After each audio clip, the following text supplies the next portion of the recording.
La mejor experiencia académica la encuentras en Flaxo Ecuador. Postula para el doctorado en Desarrollo Territorial 2019-2022. El objetivo de este programa es formar académicos que contribuyan al desarrollo territorial, desde una perspectiva integradora de economía, sociedad y ambiente. Inscripciones abiertas hasta el 3 de mayo de 2019. Pregunta por las becas de estipendio, asistencia financiera y crédito educativo. Más información en www.flaxo.edu.es.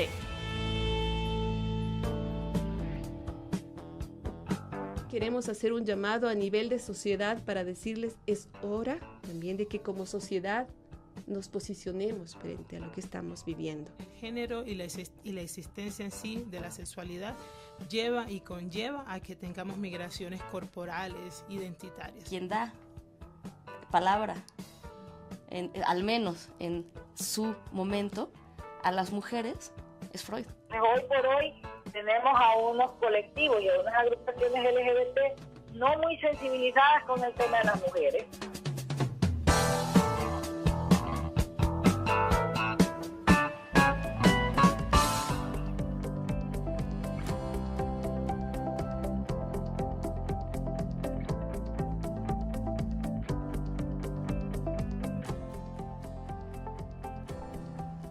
Muy buenos días, saludos cordiales a todas y a todos. Bienvenidos y bienvenidas a un programa más de Estereotipas, un programa que viene consigo por parte del Departamento de Género de acá de Flaxo Ecuador. Muchísimas gracias por contactarnos, muchísimas gracias por seguirnos en las diferentes redes sociales y les recordamos que ahora mismo estamos transmitiendo esta programación a través de Flaxo Radio en Facebook y lo pueden seguir después en YouTube como Flaxo Radio, en Instagram como Flaxo Radio también y en Twitter como @Flaxo Radio. Es un gusto para mí darles la bienvenida, invitarles a que sigan de cerca este importante programa que hemos propuesto junto con Tati Jiménez y mi persona Yesenia Tello, para que todos podamos interactuar mucho más en el término de luchas territoriales de los pueblos ancestrales.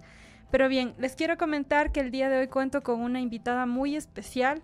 Es una docente de acá de Flaxo Ecuador, nos está acompañando, va a hacer algunas investigaciones y por supuesto no hemos querido perder la oportunidad de invitarle a nuestro programa para que nos pueda contar acerca de sus investigaciones y sobre todo porque el día de mañana se va a realizar un evento en la Defensoría del Pueblo, que es un conversatorio de racismos y territorios ancestrales. Entonces, para no darnos tanto las vueltas, quiero comentarles que tenemos la compañía grata de la doctora María Moreno Parra. Ella ha trabajado como investigadora y profesional en temas de etnicidad, raza y racismo y género en Ecuador y otros países de América Latina. Antes de incorporarse a Flaxo, fue investigadora postdoctoral del proyecto Antirracismo Latinoamericano en Tiempos Postraciales, la PORA, y realizó la investigación etnográfica en el Ecuador sobre cómo se entiende el racismo, antirracismo y la desigualdad racial. La investigación anterior de María aborda la participación de las mujeres indígenas de América Latina en los espacios locales, nacionales y globales de activismo en Ecuador. También se han realizado investigaciones aplicadas en planes de gestión de los territorios indígenas, historias orales del tema de comunidades indígenas y tierra, y la conceptualización de la pobreza en comunidades urbanas y rurales marginales. Así que quisiera, doctora, darle la cordial bienvenida. Quisiera pues iniciar sobre todo ampliando más el tema de la PORA para que usted nos pueda pues compartir un poco de lo que significa esta. Bienvenida. Muchas gracias Yesenia y Tatiana por la invitación y también a Flaxo Radio. Bueno, les cuento un poco del proyecto La Pora. El proyecto La Pora es un proyecto que se realizó en 2017 y 2018 en 4 países de América Latina: México, Colombia, Brasil y Ecuador. Entonces, en estos países realizamos investigaciones de casos que tenían que ver con el antirracismo, es decir, las luchas contra la discriminación racial. Uh-huh. Tenemos conocimiento de que los países latinoamericanos presentan ya nuevas oportunidades para pensar sobre el antirracismo y el rol de la raza en un momento en que muchos sostienen que al menos para el caso de Europa y los Estados Unidos hemos entrado en un mundo posracial donde el antirracismo ha entrado aparentemente en crisis y emergido como un multiculturalismo insípido y difícil de defender. Cuéntenos un poco cómo es la preparación o selección de estos casos de estudio para estas luchas justamente del antirracismo. Eso, bueno, es muy importante los casos latinoamericanos en el contexto global, ¿no? Porque aquí hemos tenido fuertes ideologías de mestizaje que llevan a negar, a invisibilizar o a minimizar el racismo, ¿no? Entonces, en ese contexto, pues, América Latina nos puede decir mucho sobre cómo se dan las luchas raciales en este tipo de contextos que lo invisibilizan, ¿no? Y bueno, el proyecto eligió algunos ámbitos de investigación y vamos a trabajar con organizaciones, colectivos o activistas indígenas y afrodescendientes. También ver el Estado y qué había hecho el Estado en relación a la discriminación racial y casos legales en concreto. Entonces, en cada país del proyecto se hizo una selección de estos casos. En Ecuador en específico tuvimos 5 casos. El caso legal fue el único caso de sentencia favorable sobre delito de odio, que es el caso de Michael Arce, que hasta ahora es el único en el país con una sentencia favorable.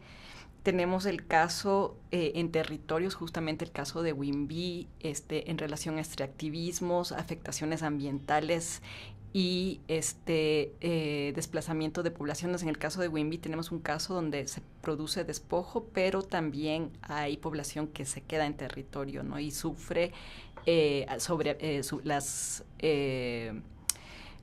los resultados de ambientes tóxicos. Y eso puedo ampliar un poquito más. También tenemos un caso específico de criminalización de la protesta social, que es un fenómeno que se ve mucho en América Latina, especialmente en los últimos años, y que afecta especialmente a activistas ambientales y también a activistas indígenas y afrodescendientes en América Latina, ¿no? El caso de acciones del Estado que estudiamos fue el único caso en que se ha dado una concreción de la acción afirmativa en el ámbito laboral público, que fue el caso de los terceros secretarios en la Cancillería. Uh-huh. Y como un caso de una organización de la sociedad civil, tenemos el caso de Fundación Azúcar, que es una organización de mujeres afroquiteñas. Ok, me gustaría muchísimo que podamos indagar un poco sobre los ambientes tóxicos que usted mencionaba. Sabemos que dentro del trabajo en territorio, sobre todo en temas de ambiente, no está muy sensibilizado el tema de género. ¿Cómo se está pues trabajando desde este punto? ¿Cómo ustedes lo han analizado? Como manera de paréntesis nada más para poder conocerlo a profundidad. Ya, entonces, cuando nos referimos a los ambientes tóxicos, por ejemplo, en concreto, estoy hablando del caso de Whimby en el Cantón San Lorenzo del norte de Esmeraldas, ¿no? Y ya más adelante me referiré al conflicto de tierras con una empresa palmicultora, pero además de los efectos nocivos de la producción de palma, la zona norte de Esmeraldas está enfrentando los efectos de la minería de oro, ¿no? Minería mecanizada con retroexcavadoras, que tiene un efecto muy fuerte, ya que remueve la capa vegetal, pero además de eso contamina el agua y el suelo con metales pesados, ¿no? Entonces las poblaciones que viven en Esmeraldas pues están viendo en sus vidas cotidianas las afectaciones por esta contaminación ambiental, ¿no? Y no en estos tipos de ambientes tóxicos, las personas que viven en ese ambiente no pueden hacer mucho para cambiar ese tipo de contaminación. Uh-huh. Entonces, ¿cuáles serían de esta manera los ámbitos de investigación que plantea la PORA? Bueno, o sea, como te venía diciendo, trabajamos con organizaciones que podemos llamar de la sociedad civil, sí, el Estado, sí, y procesos legales, ¿no? Por ahí van nuestras entradas a los casos de estudio. Extra micrófonos conversábamos acerca de que este proyecto también estaba enfocado en las categorías coloniales, ¿sí? ¿Cómo podemos darnos cuenta de estas categorías, ya que ustedes trabajan con pueblos indígenas y también afroecuatorianos? Sí, o sea, fue una manera de delimitar el proyecto de investigación, ¿no? O sea, tomar las categorías coloniales, ¿no? Que son las básicas de las jerarquías raciales de América Latina. Entonces, por eso es que nos centramos en pueblos indígenas y pueblos afrodescendientes. Ahora, el fenómeno del racismo puede ser abordado de otras maneras también, ¿no? Podemos pensar la xenofobia en relación al racismo también, y podemos pensarlo de otras maneras, el racismo entre las diferentes las poblaciones mestizas mismo, y cómo se dan procesos de diferenciación en la población mestiza en relación a su cercanía o lejanía de ciertos rasgos y biológicos o culturales que les acercan o alejan de poblaciones indígenas y afro, pero nos centramos en nuestra investigación en las categorías coloniales, indígena y afrodescendiente, sí. Sí, un poco como delimitación del ámbito del estudio. Ok.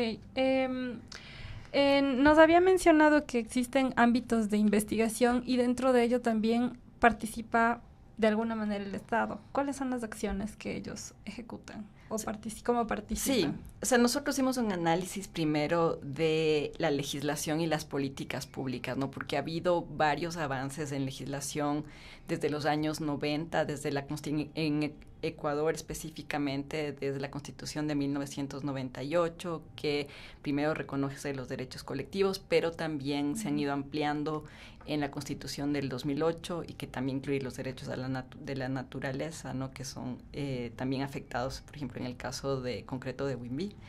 Sí, y hay varias políticas multiculturales, pero ya cuando vamos a la concreción de esas políticas, ¿no? Por ejemplo, en el año 2009 se hizo un decreto presidencial que ordenaba a todas las instituciones públicas que contraten personal de acuerdo al porcentaje, al mismo porcentaje del último censo poblacional del 2010, ¿no? En eso, si uno se compara, por ejemplo, con la inclusión que se hizo para personas con discapacidades, que se hizo no solo en el ámbito público, sino también en el ámbito privado, de la empresa privada, por ejemplo, vemos que ha habido mucho más incidencia que este decreto, ¿no? Y realmente esta política ha sido aplicada en muy pocas ocasiones, ¿sí? Y en donde vimos una aplicación concreta fue en una política de acción afirmativa en la Cancillería, donde en dos promociones de terceros secretarios, que es el nivel de entrada a la carrera diplomática, se integraron personas de pueblos indígenas, afrodescendientes y montubios, en proporción de la mitad o más de la mitad de la generación que entraba, ¿no? Entonces esa fue, pero realmente otras acciones afirmativas también se han dado en educación, ¿no? Pero realmente han sido limitadas las acciones afirmativas y el seguimiento de estas acciones afirmativas en el Estado. Entonces, se hace de manera muy discrecional en algunos municipios, en algunas instituciones, sí, no, pero no como realmente una política que se haya visto, que haya influido en la situación laboral en las instituciones públicas.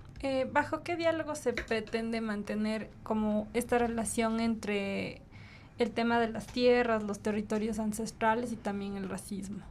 Ya, entonces, muchos de los conflictos que estamos viendo, ¿no? Los conflictos y luchas claves de pueblos indígenas y afrodescendientes en América Latina en general, se están dando en territorios, ¿no? Algunas de estas son luchas violentas, ¿no? Ahora América Latina es la región del mundo con más asesinatos de líderes y activistas, especialmente los que están en territorios, ¿no? O tienen preocupaciones ambientales, ¿no?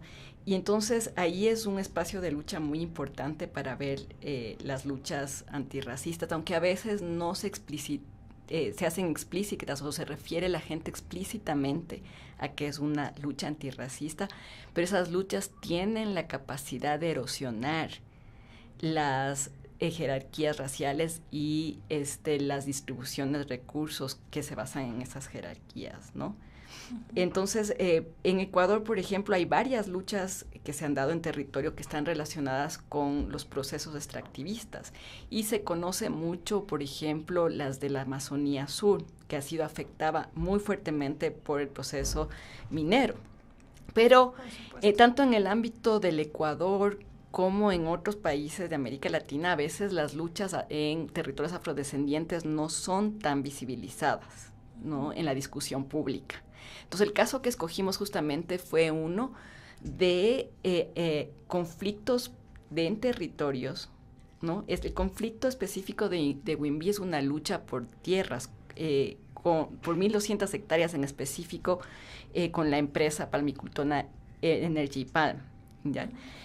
Entonces, hay procesos que afectan la pérdida de territorios y que están ligados a procesos extractivistas. Tanto en la Amazonía ecuatoriana, por ejemplo, hay muchos estudios que han demostrado el despojo de tierras y el desplazamiento de tierras, ¿no?, en territorios mineros, ¿no? En especial, por ejemplo, a pueblos shuar y a otros pueblos indígenas de la Amazonía.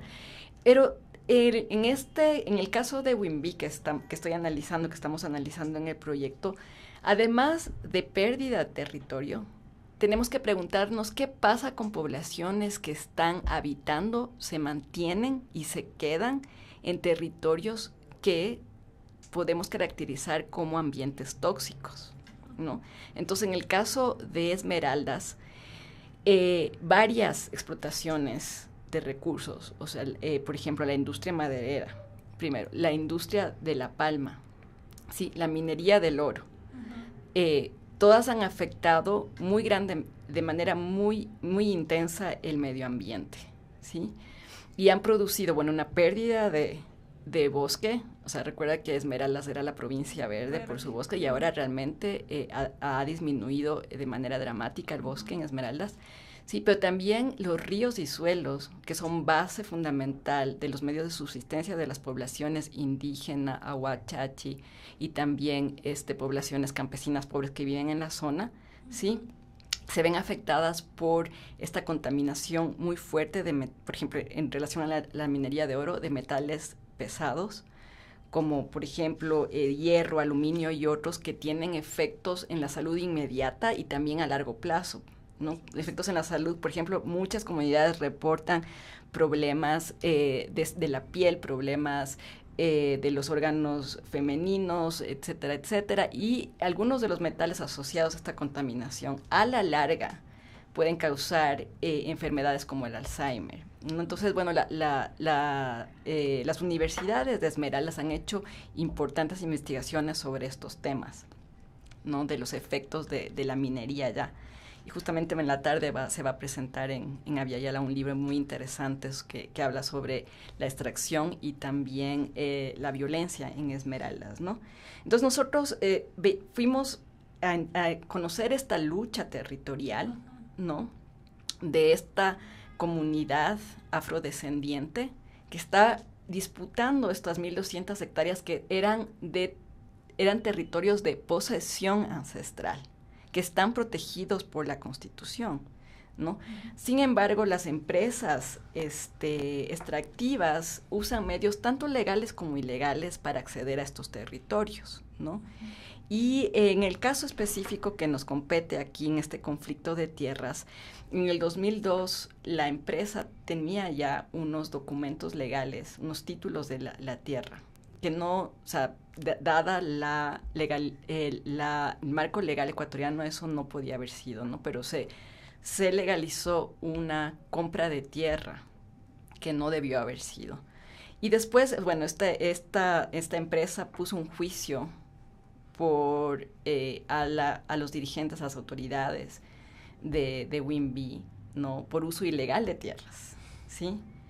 Y bueno, este proceso se ha dado en varios años. En el 2016 se hace un intento de desalojo de las 1.200 hectáreas y va un piquete de policías con retroexcavadoras y dañó los cultivos de cacao y otros cultivos de algunas familias de Whimby. Y entonces, bueno, la comunidad salió a resistir y tomó en prenda la retroexcavadora, ¿no? Entonces eso hizo que la empresa ponga además un juicio por robo de maquinaria, ¿no?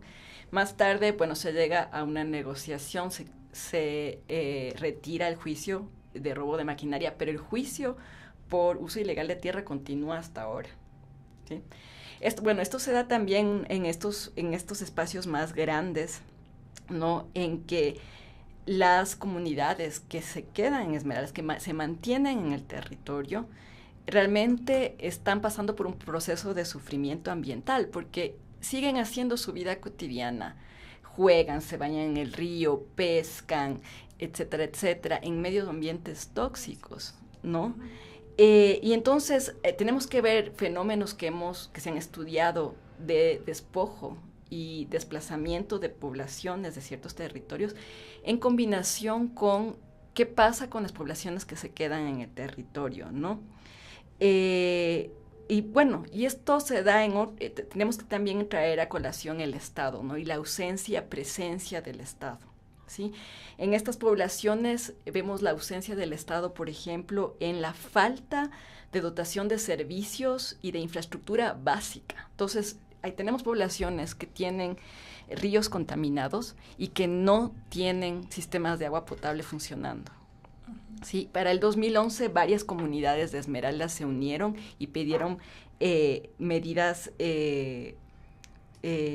a la Defensoría, con la Defensoría del Pueblo, y lograron, ¿no?, que el Estado deba atender la situación, pero eso no se dio hasta el momento, ¿no? O sea, un juez ha decretado que se detenga toda actividad minera en Esmeraldas, ¿no?, al momento, para que se puedan cumplir las medidas cautelares.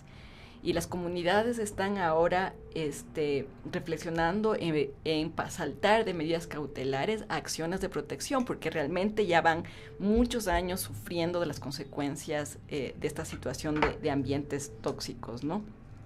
Y por otro lado tenemos como una presencia del Estado en el sentido de que posibilita, ¿no?, la entrada del capital extractivo a los territorios. Entonces tenemos ahí esas dinámicas que están afectando a la población del norte de Esmeraldas. Podría ser de pronto una relación como lo que sucedió con la United Fruit Company, donde permitieron que se ingresara esta clase de capitalismo, ¿no? Donde prácticamente el Estado en ocasiones no intervenía, pero tenía como consecuencia de que podían adueñarse de estas tierras personas que ni siquiera tenían nada que ver. Entonces, bajo este parámetro, me gustaría también saber cuál es el rol de las mujeres en el tema de la resistencia, de la lucha. ¿Quiénes son las que más o quiénes son los que más se ponen de frente y luchan contra estas empresas que quieren prácticamente adueñarse de sus tierras? Sí, o sea, por ejemplo, las mujeres del norte de Esmeraldas, las mujeres afroesmeraldeñas están muy bien organizadas. Por ejemplo, en la Unión de Organizaciones del Norte de Esmeraldas, la UONE, ¿no? Y tenemos una representante, Marlene Corozo, que va a venir al conversatorio que vamos a tener el día de mañana. Hablamos de eso para sí. que estén pendientes. Y dado que las afectaciones ambientales están en el cotidiano de la vida de las personas, ¿no? Entonces, claro, las mujeres y los hombres sufren de manera diferente. Entonces, las mujeres en su rol de reproducir la vida, pues directamente tienen que enfrentar, por ejemplo, la pérdida de la pesca en unos ríos, el problema del agua, claro, ¿no? Que son mujeres que están lavando la ropa, cocinando, bañándose en ríos contaminados, ¿sabes? Porque no hay otra opción. ¿No? No necesariamente, como de pronto nos decía Sarasvati, que es porque ellos no conocían estos procesos de limpieza o cuidado del medio ambiente, sino más bien por factores totalmente externos. Claro. Entonces, por ejemplo, digamos, ¿no? También a veces ciertas áreas aledañas a las riberas de los ríos eran muy buenas para hacer ciertos tipos de siembra, justamente por todo el sedimento que quedaba. Pero ahora, por ejemplo, se ha notado que se afecta la productividad de esas riberas justamente por la contaminación. Entonces, bueno, en los medios de subsistencia de las personas tiene una carga muy grande, pero hay una lucha muy fuerte de las organizaciones del norte de Esmeraldas, afroesmeraldeñas, también de pueblos Chachi y Agua, y las mujeres han tenido un rol muy activo en esa defensa del agua, de la naturaleza, de sus territorios. De hecho, en ocasiones se ve que ellas son las que salen a luchar e incluso a protestar, como en el caso del Yasuní, ellas se empoderaron de sus territorios y salieron a luchar. ¿Cuál es el rol de los hombres en este sentido? Bueno, o sea, también en el caso específico del que tratamos, por ejemplo, de las autoridades de la Junta Parroquial de Wimbi, la mayoría son hombres y ellos son los que cargan directamente con el juicio, ¿no? El juicio es a estas autoridades en específico, ¿no? Entonces, en este caso, sí, los hombres han ejercido también su rol de representación pública, ¿no? Y Roland Merlin, que también nos va a acompañar, va a estar hablando mañana también en el conversatorio, ¿no? Él ha estado muy activo dando a conocer la situación de Wimbi, de otras comunidades del norte, con diferentes medios, ¿no? Él ha venido varias veces a Quito, a otros sitios en el país para hablar sobre el tema de la pérdida de territorio, las afectaciones de la minería, de la palma, etcétera, sí. Muy interesante. Son las 11 de la mañana con 34 minutos. Queremos agradecer a quienes nos están escribiendo y están siguiendo de cerca a través de nuestra fanpage y Facebook Live esta programación de Estereotipas. Les recordamos que ustedes pueden seguirnos a través de Instagram como Flaxo Radio, YouTube Flaxo Radio de igual manera y en Twitter como @Flaxo Radio.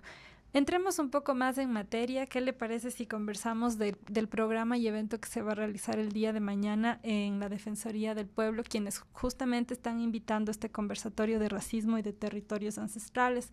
Usted participará también Marlene Corozo, que es dirigente de la Unión de Organizaciones Negras del Norte de Esmeraldas. Por supuesto, usted como representante del proyecto La Pora, Janet Yepes, una antropóloga, y Olindo Nastacuaz, dirigente indígena. Coméntenos un poco cómo es que decidieron o cómo se articularon para realizar este evento tan importante. Sí, o sea, tenemos una relación con la Defensoría del Pueblo desde el año 2017, a finales del 2017 tuvimos un lanzamiento del video sobre el caso de delito de odio en Ecuador, ¿no? Y es un material que está, disponible al público en la página web de la PORA y que la Defensoría utiliza en diferentes actividades de capacitación y educación. Entonces, nuestra relación data desde hace ya más de un año. Y la Defensoría tiene mucho interés también, ha visto mucho interés en tratar los temas del racismo. Y de ahí que surgió este interés por empezar una serie de eventos relacionados a este tema y a los resultados del proyecto La Pora. Y ese interés se reflejó en este evento, que queríamos dar una voz a los temas de Esmeraldas, ¿no? Que Esmeraldas ha estado, en el foco de la atención pública por los temas de la frontera, de la violencia, del narcotráfico, etcétera, etcétera. Y eso ha resultado realmente en que mucha gente deje de ir a Esmeraldas, ¿no? La economía de San Lorenzo se ha desplomado. Totalmente. Y se sigue manejando ese discurso de ese sitio peligroso, lo que hace inclusive que algunos funcionarios del Estado no vayan bajo el pretexto de la violencia, ¿no? Entonces es importante visibilizar todos los elementos que afectan a las poblaciones del norte de Esmeraldas, ¿no? En este sentido, la violencia está ligada pero es una parte de otros procesos que también de los que tenemos que discutir, ¿no? Entonces, esa es la intención de mañana, ir discutiendo justamente este tipo de varios procesos que se dan, ¿no? En conjunto, y que algunos académicos, han empezado a lanzar nociones como la eliminación étnica lenta o la muerte lenta, para dar cuenta de esta conjunción de procesos que llevan o que van a llevar a que las poblaciones locales bueno, de hecho no disfrutan de su derecho a una vida sana, a una naturaleza también sana, ¿no? Y que va a causar grandes efectos de salud a largo plazo, ¿sí? Y a corto plazo lo está haciendo, que quedan desatendidas, que no se han realmente tomado las medidas cautelares que debieron haberse tomado de los diferentes ministerios e instituciones del Estado que debían responder ante ello. Por supuesto. Y en términos de desarrollo, desde su análisis y de todo lo que también hemos visto en clase, ¿cómo podría usted analizar esta como participación activa e inactiva del Estado? ¿Cómo se podría resolver o cómo podríamos hacer o ejecutar acciones viables para poder ayudar a estos pueblos que realmente necesitan y que son el pulmón de nuestro país y del mundo entero? Claro, sí, ahí hay una crítica como el Estado y el capital pues se localizan en regiones específicas, en este caso no en Esmeraldas, tanto con mecanismos legales como ilegales, ¿no? Con mecanismos que estamos viendo en América Latina de despojo de poblaciones, ¿no? Pero también lo que vemos en Esmeraldas, el confinamiento de poblaciones a ciertos territorios donde se produce el sufrimiento ambiental, ¿no? Entonces, como tenemos un Estado que para algunas poblaciones se preocupa por cuidar la vida, para otras poblaciones simplemente deja morir, ¿no? Por supuesto. Y entonces en América Latina, esas poblaciones a las que se deja morir, ¿no? Normalmente coinciden ser poblaciones indígenas, afrodescendientes o poblaciones rurales de color más oscuro, ¿no? Cuando hablamos de territorios. Posiblemente el Estado también está ejerciendo como un rol racista. Podemos decir, ¿no? O sea, que ahí vemos, o sea, en la manera en que se adjudican recursos y no se adjudican recursos para ciertas poblaciones y que podemos ver cómo coincide eso con jerarquías raciales, pues por supuesto. Entonces ahí, bueno, el Estado ahora mismo tiene el deber de cumplir con las medidas cautelares del 2011 que no se han cumplido, ¿no?